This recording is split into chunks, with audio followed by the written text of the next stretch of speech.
আজকে আমরা শিখব 2 এবং 3 দিয়ে বিভাজ্যতা হওয়ার নিয়ম। তো প্রথমেই চলে আসি 2 দিয়ে বিভাজ্যতা হওয়ার নিয়ম।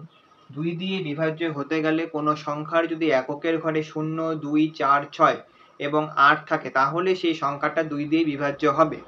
অর্থাৎ আমরা বলতে পারি যে 216 মতো একটা সংখ্যা, বা শুধু 126 এই সংখ্যাগুলোর এককের ঘরে 6 আছে, বা শুধু যদি 288 সেখানে এককের ঘরে 8 আছে, তার মানে এই সংখ্যাগুলো 2 দিয়ে বিভাজ্য।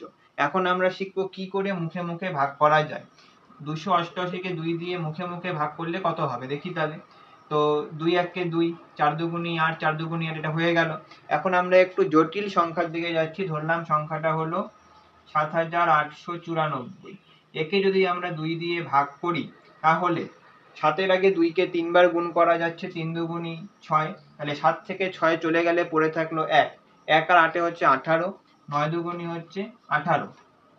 এবার 9 এর আগে 2 কে 4 বার গুণ করা যাচ্ছে, তাহলে 4 দুগুণী হচ্ছে 8, এবং 9 থেকে 8 চলে গেলে পড়ে থাকলো 1, 1 এবং 4 হচ্ছে 14, 7 দুগুণী 14। অর্থাৎ আমরা বলতে পারি 7894 কে 2 দিয়ে ভাগ করলে আমরা পাবো 3947।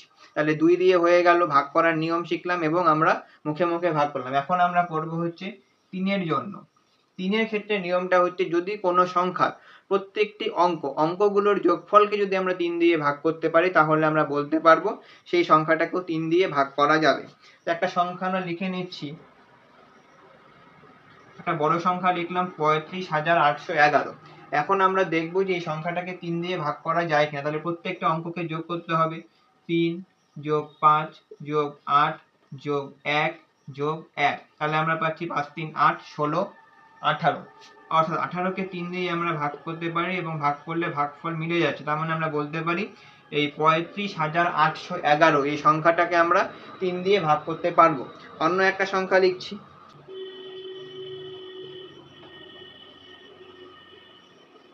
4 5 হচ্ছে 9, 9 আর 6 হচ্ছে 15, 15 আর 7 হচ্ছে 22, 22 এবং পাশে হচ্ছে 27। তার মানে 27 কে যেহেতু 3 দিয়ে ভাগ করা যাচ্ছে, তাহলে এই সংখ্যাটাকে আমরা 3 দিয়ে ভাগ করতে পারবো। এখন দেখি মুখে মুখে ভাগ করলে কত হচ্ছে।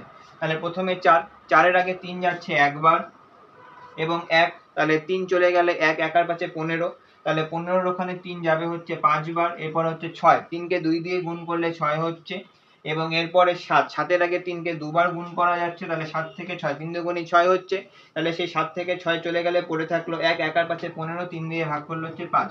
তাহলে এটা হয়ে গেল এখানে। তাহলে আমরা এখানে 2 এবং 3 দিয়ে ভাগ করার নিয়ম এবং মুখে মুখে ভাগ করাটা শিখলাম। এখন আমরা শিখবো 4 দিয়ে বিভাজ্য হওয়ার নিয়ম এবং আমরা মুখে মুখে 4 দিয়ে ভাগ করব।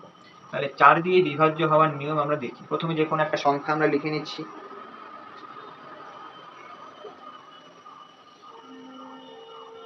এই একটা সংখ্যা আমরা লিখলাম। 4 দিয়ে বিভাজ্য হওয়ার নিয়মের জন্য আমাদেরকে দেখতে হবে শেষ একক এবং দশকের ঘর, অর্থাৎ শেষ দুটি সংখ্যা। যদি এই সংখ্যাটা, এটা 28 সংখ্যাটাকে যদি আমরা দেখি 4 দিয়ে ভাগ করা যাচ্ছে, তাহলে এই পুরো সংখ্যাটা আমরা 4 দিয়ে ভাগ করতে পারবো। তাহলে আমরা কি জানি 28 কে 4 দিয়ে ভাগ করা যাচ্ছে, তাহলে আমরা এখান থেকে বলতে পারি যে এই সংখ্যাটাও 4 দিয়ে ভাগ যাবে। এখন মুখে মুখে যদি আমরা ভাগ করি, তাহলে প্রথমে 4 কে যাবে হচ্ছে একবার, 5 এর ওখানেও যাবে একবার এবং হাতে রয়ে যাবে 1, 4 1 কে 4, 5 থেকে 4 বাদ গেলে রয়ে যাবে 1, তাহলে 1 আর 9 হচ্ছে 19, 19 এর আগে 4 যাবে 4 বার, 4 4 16, তাহলে 3, 19 থেকে 16 বাদ দিলে হচ্ছে 3, তাহলে 3 আর 1 হচ্ছে 31, 4 7 হচ্ছে 28, তাহলে 31 থেকে 28 বাদ দিলে 3, 3 আর 2 32, 4 8 32, এবং এখানে 8 দুইবার যাচ্ছে, তার মানে এটা হচ্ছে 4 দিয়ে ভাগ করলে ভাগফল। এবারে যদি আমরা আসি হচ্ছে 8 দিয়ে, 4 এবং 8 এর নিয়মটা প্রায় একই রকম। 4 এর ক্ষেত্রে যেহেতু বলেছিল একক এবং দশকের ঘরের সংখ্যা, 8 এর ক্ষেত্রে একটু অন্যরকম। সেটা হচ্ছে শেষ যদি 3টি ঘর, শেষ 3টি ঘর যদি 8 দিয়ে ভাগ করা যায়, তাহলে আমরা বলতে পারবো সেই সংখ্যাটাও 8 দিয়ে যাবে। তাহলে একটা সংখ্যা লিখে নিচ্ছি, এই একটা সংখ্যা। তাহলে এখানে শেষ 3টি অঙ্ক যদি দেখি সেটা হচ্ছে 216।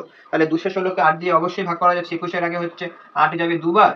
216 কে আমরা দেখে নিচ্ছি 8 দিয়ে ভাগ করা যায় কি যায় না। তাহলে 2 বার 5 56 7 হচ্ছে 56, 27 দিয়ে 8 কে গুণ করলে 216 পাচ্ছি। তার মানে কি 216 যেহেতু 8 দিয়ে যাচ্ছে, তার মানে আমরা বলতে পারবো যে পুরো সংখ্যাটাকেও আমরা 8 দিয়ে ভাগ করতে পারবো। তাহলে এখন দেখি ভাগ করলে কত হবে, মুখে মুখে ভাগ করাটা আমরা শিখে নিই। তাহলে 54 আগে 8 যাবে হচ্ছে 6 বার, 6 8 হচ্ছে 48, তাহলে 54 থেকে 48 বাদ দিলে 6, 6 9 হচ্ছে 69, তার আগে যাবে হচ্ছে 8 বার, 8 8 64, তাহলে 69 থেকে 64 বাদ দিলে সেটা হবে 5, 5 আর 2 হচ্ছে 52, তাহলে 52 আগে 6 বার, 6 8 48, তারপরে থাকছে 4, 4 আর 1 হচ্ছে 41, 5 8 40, 41 থেকে 40 বাদ দিলে হচ্ছে 1, 1 এর 6 হচ্ছে 16, 2, তার মানে যদি আমরা এই সংখ্যাটাকে 8 দিয়ে ভাগ করি তাহলে আমরা ভাগফল পাচ্ছি 68,652। তাহলে এভাবেই আমরা মুখে মুখে 4 এবং 8 এর ভাগফলটা শিখে গেলাম, ভাগ করার পদ্ধতিও শিখলাম এবং কিভাবে ভাগ করা যায়। আবার একবার বলে দিচ্ছি, 4 এর জন্য শেষ দুটো সংখ্যা 4 দিয়ে ভাগ করা গেলে সেই পুরো সংখ্যাকে 4 দিয়ে ভাগ করা যাবে। 8 এর ক্ষেত্রে শেষ তিনটি সংখ্যাকে 8 দিয়ে ভাগ করা গেলে সেই পুরো সংখ্যাটিকে 8 দিয়ে ভাগ করা যাবে। এবার আমরা করব 6 এবং 9 এর জন্য। প্রথমে আমরা 6 এর জন্য করছি। 6 যেহেতু একটা জোড় সংখ্যা এবং এই 6 কে ভাঙা যায় 2 এবং 3, 2 গুণন 3 আকারে 6 কে আমরা ভাঙতে পারি। তাহলে এই ক্ষেত্রে আমাদেরকে দেখতে হবে যদি কোনো সংখ্যা 2 দিয়ে বিভাজ্য হয় এবং 3 দিয়ে, দুটো ক্ষেত্রেই কিন্তু ম্যাচ করতে হবে। শুধু 2 দিয়ে গেল কিন্তু 3 দিয়ে গেল না, তাহলে কিন্তু হবে না। 2 এবং 3 দুটো সংখ্যা দিয়ে যদি কোনো একটা সংখ্যা বিভাজ্য হয় তাহলে আমরা বলতে পারবো সেই সংখ্যাটা 6 দিয়ে বিভাজ্য হবে। তাহলে আমরা 2 দিয়ে বিভাজ্য হওয়ার নিয়ম কি জানি, যদি এককের ঘরে 0 2 4 6 8 থাকে তাহলে সেটা 2 দিয়ে বিভাজ্য হবে। আর 3 দিয়ে বিভাজ্য হওয়ার নিয়ম হচ্ছে যদি কোনো সংখ্যার অঙ্কগুলির যোগফলকে 3 দিয়ে ভাগ করা, যোগ করে 3 দিয়ে ভাগ করা যায় তাহলে সেই সংখ্যাটাও 3 দ্বারা বিভাজ্য হবে।